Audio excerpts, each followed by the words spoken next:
मैंने मकरंद साहब जैसा कलाकार मेरी जिंदगी में आज तक नहीं देखा। उनकी पेंटिंग में एक अजीब सी कशिश है जो देखने वाले को ऐसे आकर्षित करती है जैसे चुंबक सुई को आकर्षित करती है। लेकिन मुझे उनकी पेंटिंग से ज़्यादा अच्छी उनकी ये एब्स्ट्रैक्ट मूर्ति लगी। कहने को तो ये सिर्फ कांच की है, लेकिन देखने में ऐसा लगता है जैसे इसमें सचमुच जान हो। वाकई मैं तो आज घर से सोच के निकला हूँ कि आज मैं मकरंद साहब का ऑटोग्राफ लिए बिना यहाँ से हिलूंगा भी नहीं। लेकिन मकरंद साहब हैं कहाँ? आसपास कहीं दिख नहीं रहे।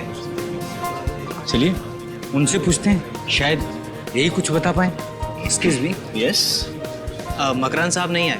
आप तो जानते हैं कि आर्टिस्ट कितने मूडी होते हैं, बस आते ही होंगे। क्या आप उन्हें कॉल कर सकते हैं? क्यों नहीं।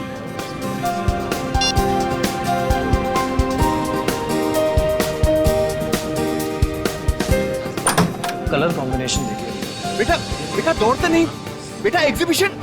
बेटा ऐसे दौड़ते नहीं बेटा, कोई चीज टूट गई तो। पापा चलो ना घर पे जाते हैं, मैं बोर हो रहा हूँ। हाँ बेटा अभी 2 मिनट। हाँ मैं एक फोन करके आता हूँ। ओके पापा बिजी है, चलो तब तक हम लोग खेलते हैं।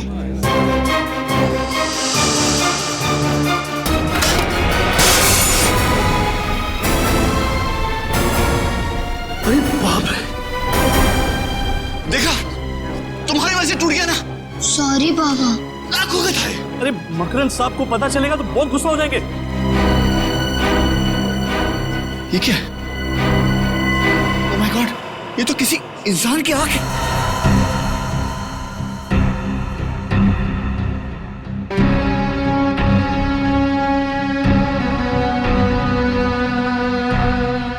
तो ये बच्चे इस कांच की मूर्ति के आसपास खेल रहे थे, आपने इन्हें खेलने से मना कर दिया और गलती से आपके हाथ से ये कांच की मूर्ति टूट गई और अंदर से कनिस्टर निकला जिसमें ये आंख है, किसी इंसान की आंख। जी सर। सर वो कहावत है ना, बच्चे भगवान के रूप होते हैं, वो बहुत सही है सर। अगर ये बच्चे यहाँ नहीं खेल रहे होते और ये मूर्ति टूटती नहीं तो हमें पता ही नहीं चलता कि ये मूर्ति में आंख है। नाम क्या बेटा आपका? प्रथम। प्रथम, बहुत प्यारा नाम है। प्रथम, निखिल अंकल तुम्हें बाहर ले जाके चॉकलेट खिलाएंगे। नहीं पापा, मुझे कहीं नहीं जाना, मुझे यही रहना है। बेटा जिद नहीं करते, तुम अपने फ्रेंड को ले जाओ। निखिल आजाओ बेटा आजाओ, चलो। ये मूर्ति को बनाने वाले मिस्टर मकरंद वो कहीं नजर नहीं आ रहे। सुबह सर आए थे, फिर किसी काम से निकल गए, तब से वापस नहीं आए। मूर्ति के टूटने की खबर दी उन्हें? नहीं सर, नहीं दे पाया। मैंने फोन ट्राई किया था लेकिन वो फोन नहीं उठा रहे। सर कहीं ऐसा तो नहीं कि एक मूर्ति पे एक आंख फ्री? मजाक सूझ रहा तुम्हें? हैं? ये इंसान की आंख है, मतलब किसी इंसान के शरीर से आंख निकाली गई है। रजन, इस कनिस्टर को डॉक्टर सालुंके के पास भेज दो और मकरंद के घर का पता देना हमें। जी सर। हाँ सालुंके, आंख के बारे में क्या पता चला? टेट्रागोडाल। टेट्रागोडाल? हाँ बस, ये सॉल्यूशन जिसमें इस आंख को डुबो करके रखा गया है इसे टेट्रागोडाल कहते हैं। और ये सॉल्यूशन इस आंख को सालों साल तक प्रिजर्व करके रख सकता है। मतलब मकरंद ने ये आंख टेट्रागोडाल सॉल्यूशन में इसलिए रखी ताकि वो डिकम्पोज ना हो, सड़े ना, है ना? बिल्कुल, वरना तो एक बार अगर इसके ब्लड सेल्स खत्म हो गए तो आंख तुरंत सड़ जाती है। फिर तो सर इस सोल्यूशन की वजह से ये बताना जरा मुश्किल होगा ना कि ये आंख कितनी पुरानी। सचिन, अगर आंख ज्यादा पुरानी होती तो बताना मुश्किल था, लेकिन बॉस इस आंख के कुछ ब्लड सेल्स अभी भी एक्टिव है। इससे ये पता चलता है कि ये आंख 16 से 18 घंटे पहले निकाली गई है किसी इंसान के शरीर में से। या फिर सालुंके पता लगा सकता है ना डीएनए टेस्ट से कि ये आंख किसी मर्द की है या औरत की? हाँ, पता लगाया जा सकता है। तो फिर लगा ना पता। लेकिन बॉस उसके लिए मुझे इस आंख को सेंट्रल लैब में लेके जाना पड़ेगा। सर मैंने शहर के सभी आई डोनेशन सेंटर में जाके पता किया है सर, पिछले 6 महीने में कहीं से भी कोई भी आंख चोरी नहीं हुई है सर। पिछले 6 महीनों में कहीं से भी कोई भी आंख चोरी नहीं हुई है? तो क्या मकरंद ने किसी की जान लेकर उसकी आंख निकाल ली और फिर वो मूर्ति में लगा दी? मगर सर मकरंद ने तो ये मूर्ति 3 महीने पहले बनाई थी, जबकि ये आंख 16 घंटे पुरानी। तो 16 घंटे पुरानी आंख 3 महीने पुरानी मूर्ति में कैसे फिट हो सकती? सचिन, जरूर बहुत पहले से ही प्लानिंग करके रखी थी इस मकरंद ने, बहुत बड़ी प्लानिंग। पहले से ही उसने उस मूर्ति के अंदर जगह बना के रखी थी जहां पर ये कैनिस्टर फिट हो जाए। आद्या, मकरंद का फोन ट्रेस नहीं हो रहा। तो फिर उसके फोन रिकॉर्ड चेक किए? लंदन से कॉल आए थे? अच्छा, तो ठीक है, कोशिश जारी रखना। कुछ पता चले तो तुरंत बता देना मुझे, ओके? क्या हो सर? मकरंद को अक्सर लंदन से फोन आया करते थे, और खास करके 3 अलग-अलग नंबर से। लंदन से? लेकिन सर उसे लंदन से कौन फोन कर सकता है? वही तो है, कौन ये 3 अलग-अलग नंबर से फोन करने वाले मकरंद को लंदन से? पता लगाना पड़ेगा। सर आप बिल्कुल फिक्र मत कीजिए, मैं अपनी जुबान का बहुत पक्का हूँ। आपका पार्सल समय से पहले पहुंच जाएगा। अब मकरंद बाहर गया हुआ है, पता नहीं कब तक आएगा। हाँ ठीक है, जैसे ही आएगा मैं उसको कह दूंगा कि आपसे बात कर लूँ। ओके जी, बाय।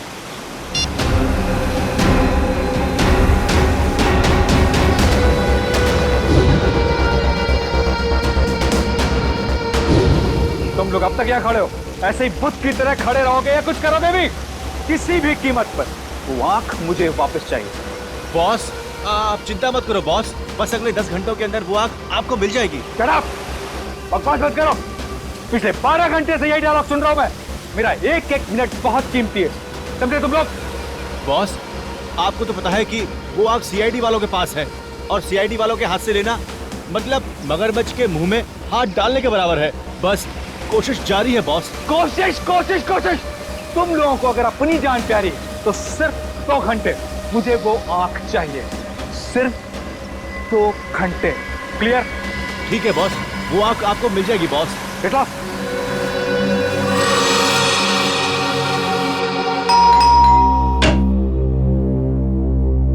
कौन आया होगा? लगता है साहब होंगे। आप लोग?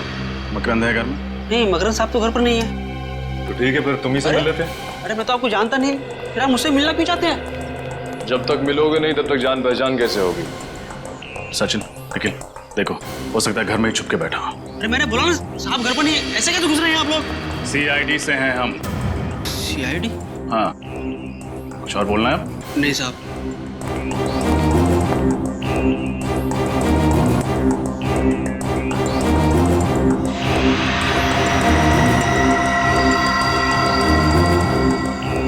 मकरंद तो घर में है ही नहीं। कहाँ गया मकरंद? पता नहीं साहब, बताकर नहीं गए। और कब से घर नहीं आए तुम्हारे मकरंद साहब?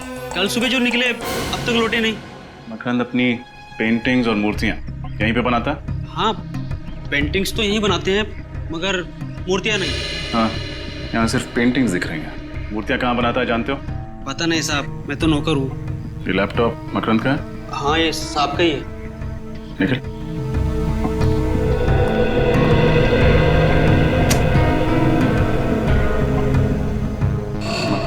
पर्सनल, इस फोल्डर में कुछ होना चाहिए। ये देखो, पिछले 5 साल में मकरंद की पेंटिंग्स और मूर्तियां कितने में बिकी हैं, इसका पूरा ब्यौरा है इसमें। कोई भी पेंटिंग 15 से 20 हजार रुपए से ज्यादा में नहीं बिकी, जबकि हर मूर्ति कम से कम 40 से 50 लाख रुपए में बिकती है। तो फिर ये मकरंद सिर्फ मूर्तियां क्यों नहीं बनाता? हो सकता है सिर्फ अपनी संतुष्टि, अपने क्रिएटिव सेटिस्फैक्शन के लिए पेंटिंग्स बनाता हो। एक सेकंड, इसमें यह भी लिखा है कि ज्यादातर मूर्तियां लंदन में बिकती हैं, इसीलिए उसे लंदन से अक्सर फोन आया करते हैं। सचिन, कुछ तो है जिसका लेन देन लंदन से है। कल एग्जैक्टली कितने बजे तुम्हारे साहब यहाँ से गए थे? कल सुबह 8 बजे साहब निकले थे घर से एग्जीबिशन में जाने के लिए, ताकि पेंटिंग और मूर्ति सजा सके। फिर 10:30 बजे आए, और ताकि थोड़ा सो जाएं, ताकि शाम को एग्जीबिशन में वापस जा सके। तो आपके साहब घर पे सोए कितनी देर? सोए नहीं साहब, जैसे ही आए थे उसके 5 मिनट बाद वापस चले गए, और फिर अब तक नहीं आए। सिर्फ 5 मिनट में वापस चले गए? कैसे गए, अपनी गाड़ी से? नहीं, किसी टैक्सी में गए थे। ये कौन सी कंपनी की टैक्सी थी? ये तो पता नहीं साहब। अच्छा, ये टैक्सी तुम्हारे साहब ने बुलाई थी? नहीं साहब, उन्हें फोन आया था ये टैक्सी आ रही है, और जैसी टैक्सी आई वो टैक्सी में बैठकर निकल गए। टैक्सी का कुछ याद है तुम्हें? तुमने कुछ देखा था, उसका नंबर प्लेट वगैरह? नहीं साहब, नंबर प्लेट तो मैंने नहीं देखा, मगर हाँ उस पे एक स्टिकर लगा हुआ था, उतना गोल गोल होता है वो खाने का, क्या बोलते हैं, ढोकला? नहीं, ढोकला नहीं, पिज्जा। पिज्जा? किस कंपनी का पिज्जा था? क्या नाम था, ढेपला, डेल्पा पिज्जा। डेल्पा, हाँ साहब, उसी कंपनी का। और कुछ देखा था तुमने? हाँ साहब, गाड़ी के पीछे वाले शीशे पे एक और स्टिकर लगा हुआ था उड़ते हुए आदमी का। डेल्पा पिज्जा का ऐड और पीछे वाली कांच पर उड़ते हुए आदमी का स्टिकर।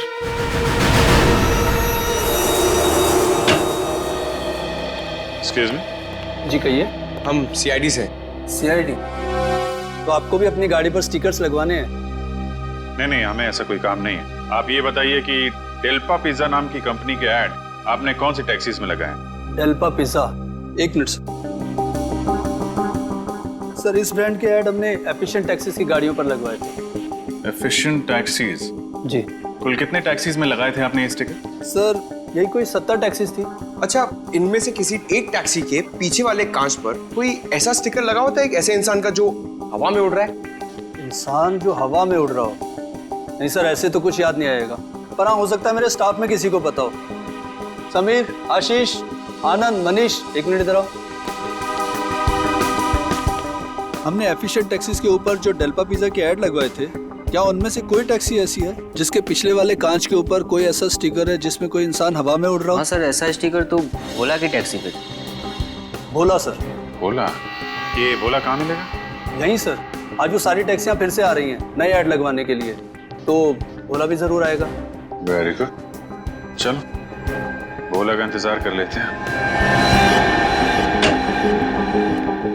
साहब, नए ऐड के स्टिकर तैयार है? हाँ तैयार हैं, आप अपनी टैक्सी के पास जाइए, मिल जाएंगे। जी साहब।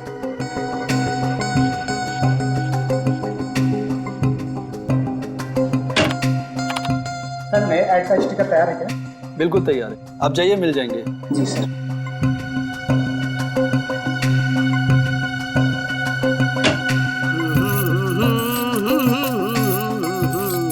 चलो साहब, जल्दी से नया ऐड लगा दो, पुराना ऐड देख देख के लोग पक गए, और मैं भी। चलिए हम आपको कुछ नया दिखा देते हैं। आप लोग कौन है?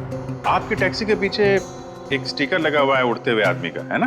अरे भाई, मैं उड़ते हुए आदमी का लगाऊं या गिरते हुए आदमी का लगाऊं, इसे आप लोगों को क्या लेना देना है? लेना देना तो है, हम लोग सीआईडी से हैं। सीआईडी? जी। आप इस आदमी को पहचानते हैं? ये इसको तो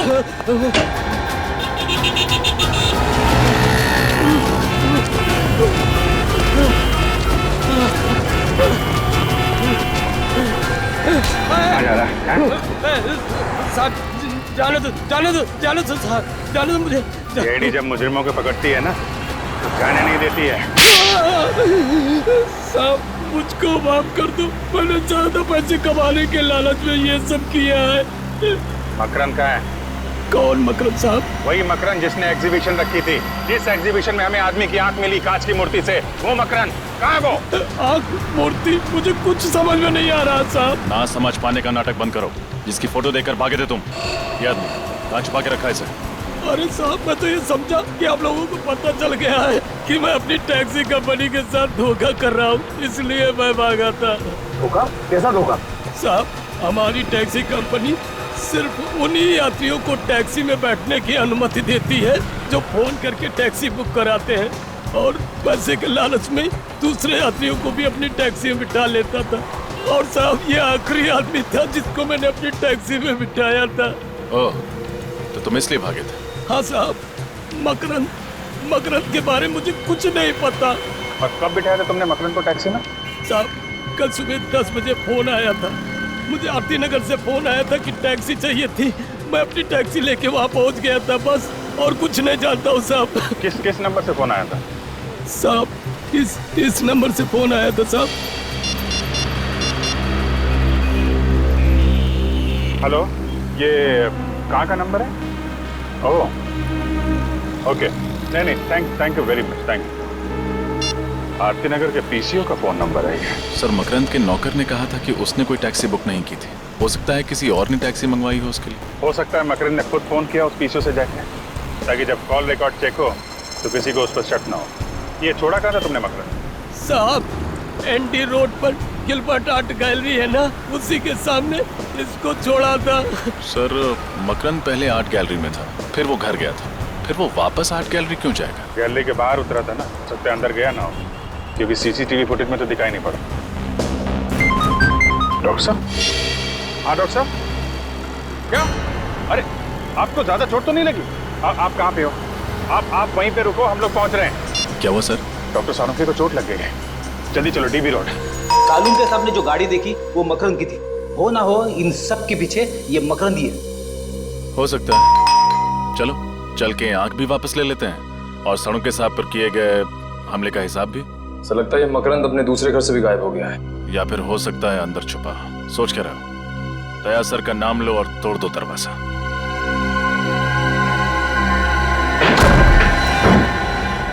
अरे बाप रे, बड़ी भयंकर बदबू है।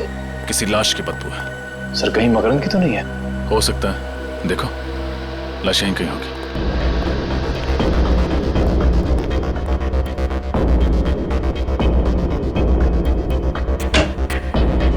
सर हम लोग तो सोच रहे थे कि इन सब के पीछे ये मकरंद है, मगर किसी ने इस बेचारे को मारकर इसकी आंख निकालकर इसी की बनाई हुई मूर्ति के अंदर रख दी, और इसी की गाड़ी इस्तेमाल की डॉक्टर साळुंके पर हमला करने के लिए। कहीं ऐसा तो नहीं कि इसने आत्महत्या की हो अपनी गन से? नहीं फ्रेडी, खुद को ऐसे सामने से गोली मारना थोड़ा मुश्किल है, और कोई अपनी ही आंख कैसे निकाल सकता है? हाँ ये बात तो है। गोली सामने से लगी है और लाश की पोजीशन को देख के लगता है कि खूनी यहाँ कहीं खड़ा होगा।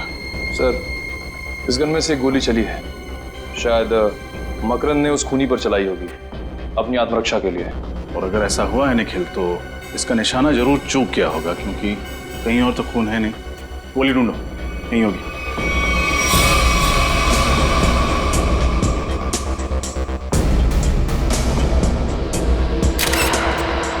सर ये देखिए सर, गोली मिल गई।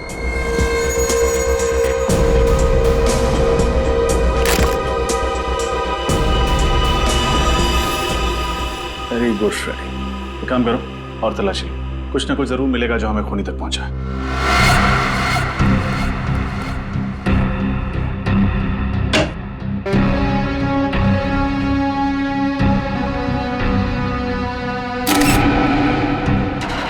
ये क्या है?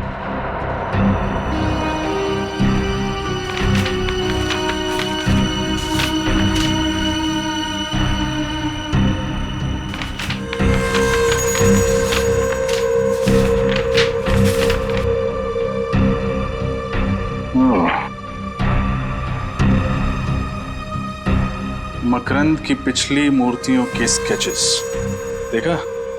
एसीपी सर का अंदाजा सही था।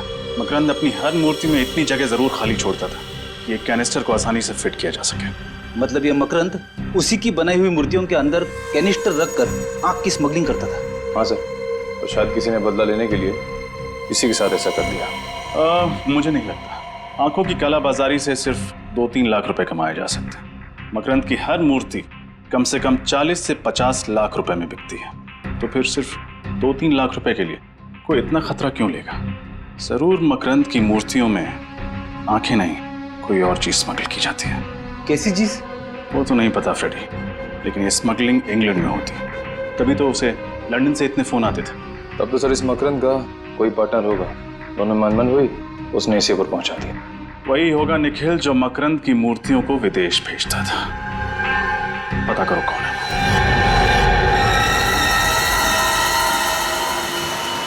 दो घंटे गुजर गए, पता नहीं ये बेवकूफ आंख चुरा भी पाएंगे या नहीं। अगर कहीं सीआईडी के हाथ लगे तो लेने के देने पड़ जाएंगे। बॉस, लेने के देने तो उस डॉक्टर साळुंके को पड़ गए। बॉस, मैंने कहा था ना, मैं आपको निराश नहीं करूंगा। ये लीजिए आपकी कीमतियां। शाबाश रंगा शाबाश। तू नहीं जानता कि तुमने कितना बड़ा काम किया। इसके लिए मैं तुम लोगों को इतने रुपए दूंगा, गिनते गिनते बुढ़े हो जाओगे। बॉस, आप तारीफ कर रहे हैं या ताना मार रहे हैं? तारीफ कर रहा हूँ, तारीफ। तुम लोग यहीं रुको, मैं भी आता हूँ। ठीक है बॉस।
आधा काम खत्म हो गया। अब दुनिया की कोई भी ताकत मुझे सबसे अमीर बनने से नहीं रोक सकती। मैं दुनिया का सबसे अमीर आदमी बनूंगा।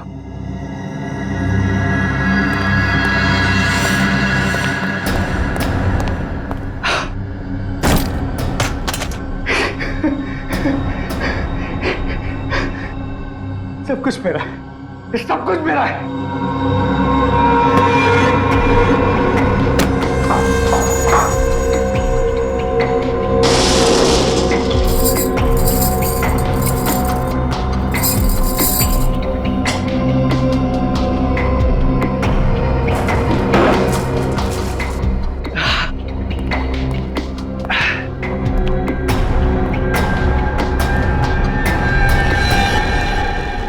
अरे तुम लोग यहाँ क्या कर रहे हो? चलो निकलने की तैयारी करो। बॉस, हमारा हिस्सा। हिस्सा भी मिल जाएगा, जल्दी क्या है? मैं कोई भागा थोड़ी जा रहा हूँ। बॉस माफ करना, पैसों के सामने कोई किसी का नहीं होता। मुझसे गद्दारी अभी देता हूँ हिस्सा। माफ करना, ये सारी की सारी दौलत सरकारी खजाने में जाएगी। गज नीचे।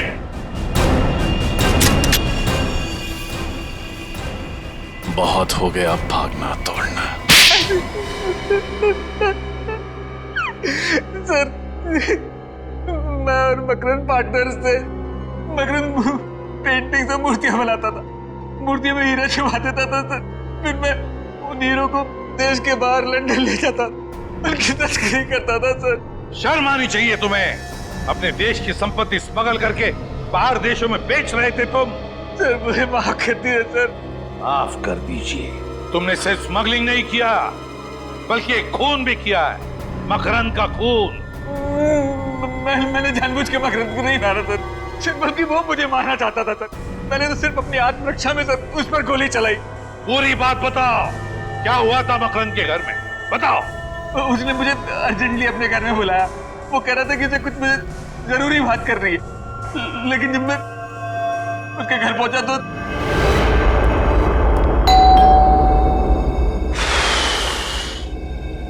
अरे दरवाजा तो खुला हुआ है।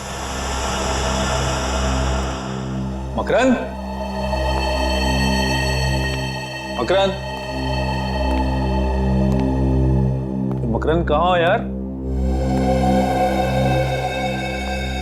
मुझे घर में बुला के दरवाजा खोलकर बाहर चले गए क्या? तुम हीरो की चिंता बिल्कुल मत करना। मैंने जुबान दी है ना, तुम्हें हीरे मिल जाएंगे वक्त पर। मोहित का इंतजाम मैंने कर दिया है। आज का दिन उसकी जिंदगी का आखिरी दिन होगा और उसकी लाश से आंख निकालकर मैं पूरे खजाने का अकेला मालिक बन जाऊंगा।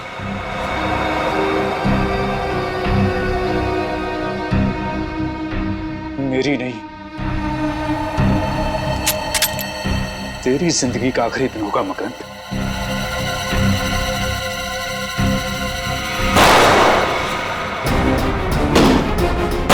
मुझे मारेगा, मुझ पे गोली चलाएगा तू?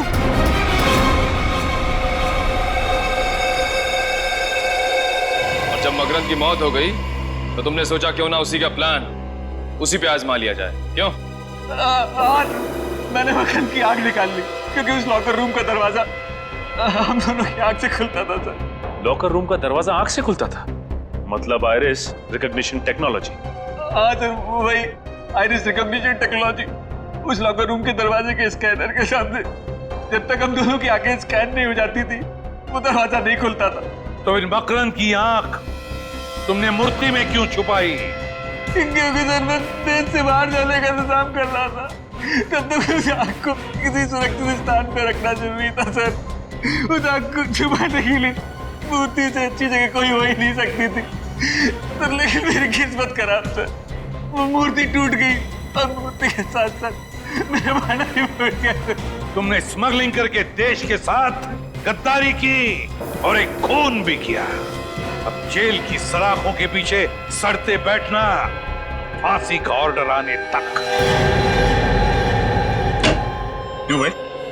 सर केस खत्म हो गया है और काम भी नहीं है। अगर आप कहें तो फिल्म देखने चल सकते हैं। अरे भाई मुझसे क्यों पूछते हो? एसीपी साहब से पूछो। सर एसीपी साहब फिल्म देखते हैं? अरे बिल्कुल देखते हैं भाई, हमारी और तुम्हारी तरह एसीपी साहब भी फिल्में देखते हैं। क्या बातें हो रही है? सर वो निखिल कह रहा था कि एसीपी साहब फिल्म देखते हैं क्या? अरे अच्छा, क्यों जानना चाहते हो तुम? नहीं सर, मैं तो सर कह रहा था कि हम सब साथ चल के फिल्म देख सकते हैं सर। सर केस खत्म हो गया सर, काम भी नहीं, मतलब काम है सर, केस नहीं है सर। अगर आप कहें तो हम सब साथ चल के फिल्म। केस खत्म हो गया, काम नहीं है? हाँ? किसने कहा तुम्हें कि केस खत्म हो गया? किसने कहा? किसने कहा केस खत्म हो गया? मोहित ने सब कुछ मान लिया तो तुम्हें लगा मुझे मिल गया तो केस खत्म हो गया। केस अभी भी बाकी है, समझे? अभी भी रिपोर्ट आना बाकी है। अभी सारुण क्या आएगा रिपोर्ट लेकर, तब समझेगा। बॉस, ये मकरंद की पोस्टमार्टम रिपोर्ट जरा देखो। सारुण यार, इस पे तो लिखा है कि मकरंद मरने से पहले बेहोश था। हाँ बॉस, मकरंद बेहोश था क्योंकि उसके खून में मुझे फैप्टिया मिला है। फैप्टिया, जिसकी वजह से जब उसकी आंख निकाली गई वो मरा नहीं था, बेहोश था। मगर यार, मोहित के हिसाब से मकरंद की मौत गोली लगने से हुई है। बेहोशी का तो नामो निशान नहीं। मुझे लगता है मोहित झूठ बोल रहा होगा। लेकिन क्यों झूठ बोलेगा मोहित? मोहित झूठ बोल रहा है, क्यों झूठ बोल रहा है मोहित? बस ये तो पता नहीं, लेकिन मेरी रिपोर्ट गलत नहीं हो सकती। हाँ पता है सारुण, तेरी रिपोर्ट बिल्कुल सही होती है, हर बात सही होती है, लेकिन क्यों? मोहित झूठ क्यों बोलेगा? सर वो मोहित कह रहा था ना कि मकरंद ने गोली चलाई थी और क्राइम सीन में हमें वो बुलेट भी मिली थी। सचिन, फोरेंसिक रिपोर्ट के मुताबिक मकरंद के हाथों पर कहीं पर भी गन पाउडर के निशान नहीं है गन पाउडर के निशान। बिल्कुल कहीं भी गन पाउडर नहीं है। सर कहीं मोहित खुद के सारे इल्जाम लेकर किसी को बचाने की कोशिश तो नहीं कर रहा है?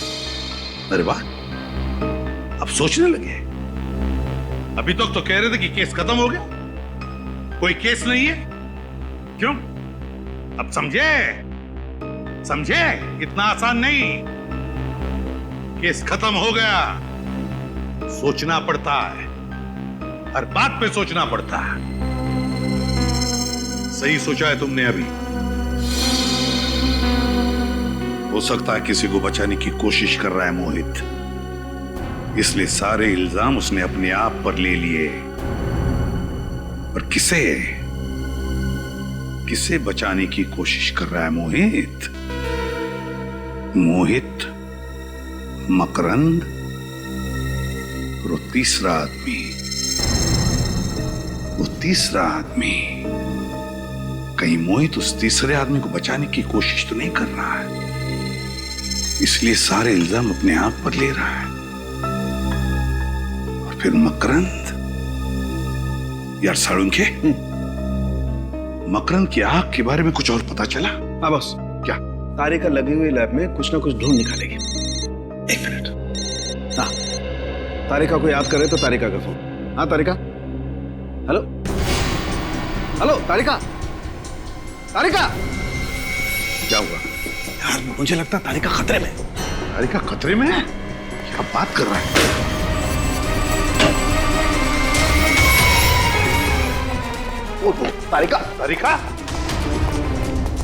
तारिका, पानी लाओ, जल्दी पानी लाओ।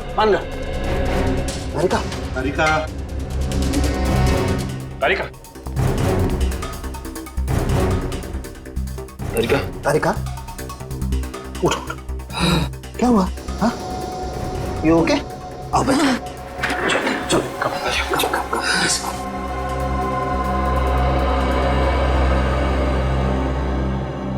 थोड़ा पानी पी लो।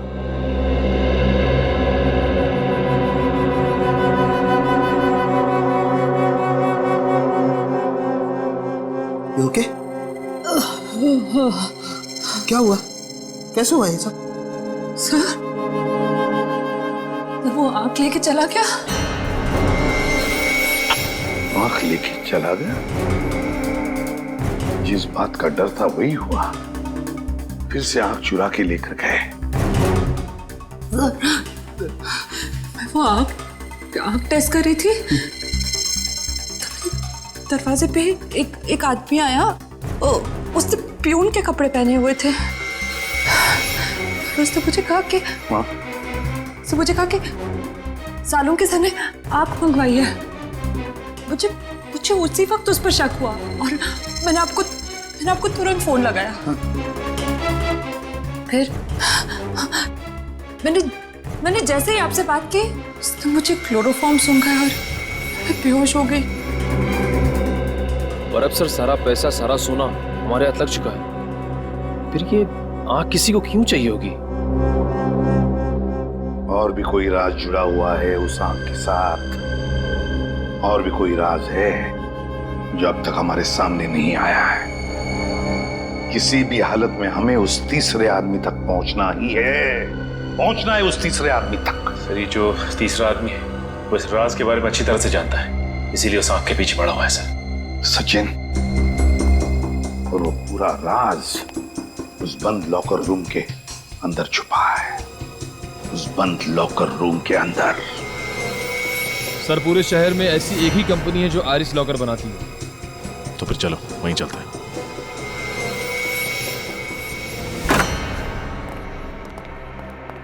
सीपीयू को जला दिया। ये जो कोई भी है हमसे एक कदम आगे। He's dead. सर वहां से आवाज आ रही है।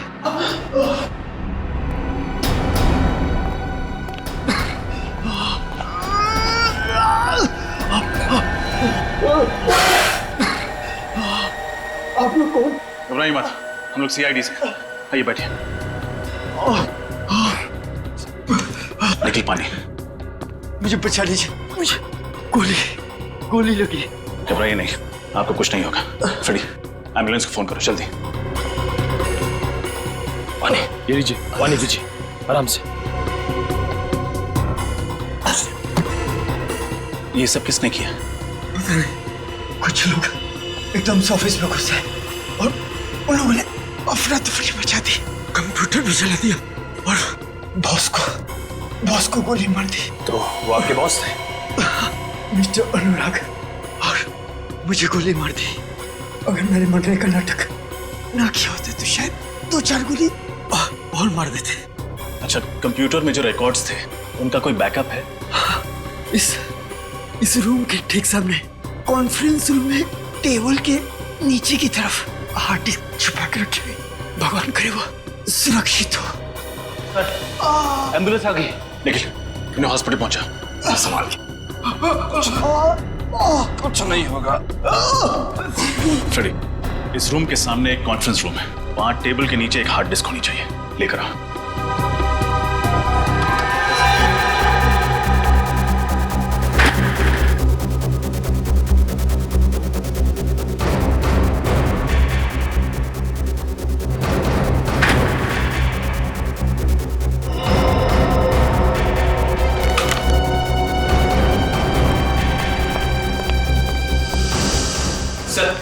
हार्ड डिस्क मिल गई।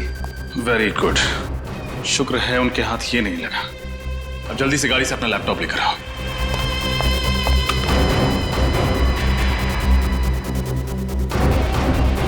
लैपटॉप ये लो। इस हार्ड डिस्क को लैपटॉप से कनेक्ट करो। सारे फाइल्स सर्च करो, देखो मकरंद कुमार के रिकॉर्ड्स कहाँ हैं।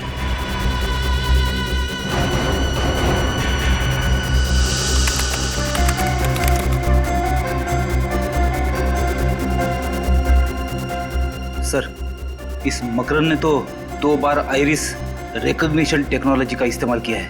एक बार मोहित के साथ और दूसरी बार इसके साथ। तो ये है हमारा तीसरा आदमी। अरे दया अंकल, आप? अरे प्रथम बेटा, कैसे हो आप? मैं ठीक हूँ। अच्छा दया अंकल, मैं खेलने जाता हूँ। ओके बेटा। अरे बेटा, आप कितनी बार कहा मेरे पूछे बगैर दरवाजा नहीं खोलने का।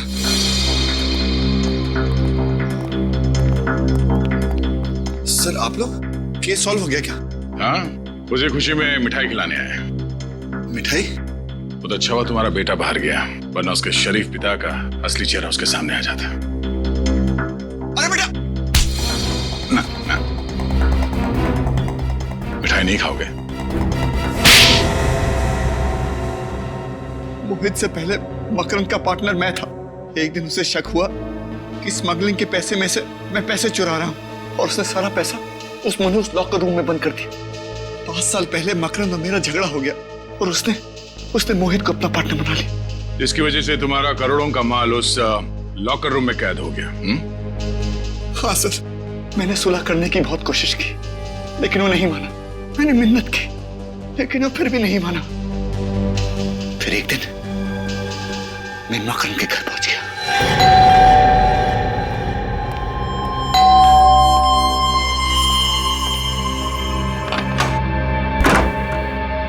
सौरभ, तुम? आज मैं सौरभ नहीं, तेरी मौत बन के आया हूं। ये सब क्या है सौरभ? ये ले, पढ़ इसको। ठीक है, तो प्लीज गोली मत चलाना। एक शर्त पर, इसे जोर जोर की पढ़ और सुन। जब तक मैं रुकने के लिए नहीं बोलूं, पढ़ते रहना, समझे? ओके। तुम हीरो की चिंता बिल्कुल मत करना। मैंने जुबान दी है ना, तुम्हें हीरो मिल जाएंगे वक्त पर। मोहित का इंतजाम मैंने कर दिया है। आज का दिन उसकी जिंदगी का आखिरी दिन होगा और उसकी लाश से आंख निकालकर मैं पूरे खजाने का अकेला मालिक बन जाऊंगा। ये सब क्या है? ये है मेरा फैसला। कौन सा फैसला? या तो तू मर जा, या फिर तू मोहित को मारकर उसके पैसे को बराबर से बांट ले, समझा? ओके, ठीक है। चल, मोहित को फोन लगा। और कोई होशियारी नहीं, समझे? हाँ, हेलो। हाँ मोहित। हाँ, क्या तुम इस वक्त मेरे घर आ सकते हो? कुछ जरूरी बातें करनी है। नहीं, मैं फोन पर नहीं बता सकता। प्लीज तुम मेरे घर आ जाओ। ओके। गुड, अब तुझे इनाम मिलेगा। इनाम?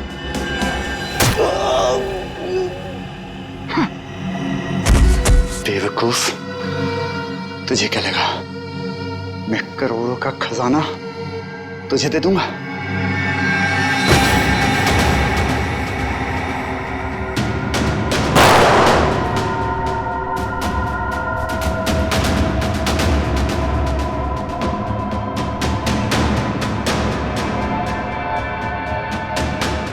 फिर मैंने मोहित के आने का इंतजार किया।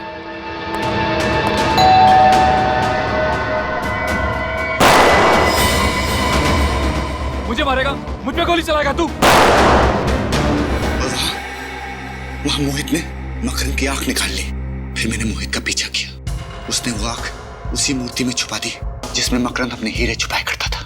फिर एग्जीबिशन में अपने बेटे को रोकने के बहाने उस मूर्ति को धक्का दे दिया ताकि वो आंख सबके सामने आ जाए और आप लोग इन्वॉल्व हो जाए। तुम हम लोगों को इस प्लान में क्यों शामिल करना चाहते थे? क्योंकि मैं एक ही तीर से दो शिकार करना चाहता था। एक तरफ मैं सारा खजाना हड़पना चाहता था और दूसरी तरफ मैं चाहता था कि मकरन के खून में मोहित बच जाए और मुझ पर कोई आश ना है। तुम जानते थे कि खजाने के लिए मोहित हमसे वो आग चुरा लेगा और तुम मोहित पे हमला करके उससे उसका खजाना चुरा लोगे और वो आग भी, और दोनों खजाने के मालिक बन जाओगे। हाँ, मेरा प्लान कामयाब भी हो गया था। मोहित ने डॉक्टर सालुंके से वो आग भी चुरा ली थी। उसने अपना सारा पैसा भी निकाल लिया था। बस मुझे मोहित को मारना था और ऐसा दिखाना था कि उसे उसी के आदमियों ने मारा है, लेकिन इससे पहले कि मैं करता। हम मोहित तक पहुंच गए और तुम्हारा प्लान चौपट हो गया। तुमने मोहित को मकरन का खून करने पे मजबूर कर दिया और अपने इस घिनौने प्लान में सीआईडी को शामिल करने की गलती की। तुम्हें सख्त से सख्त सजा दी जाएगी।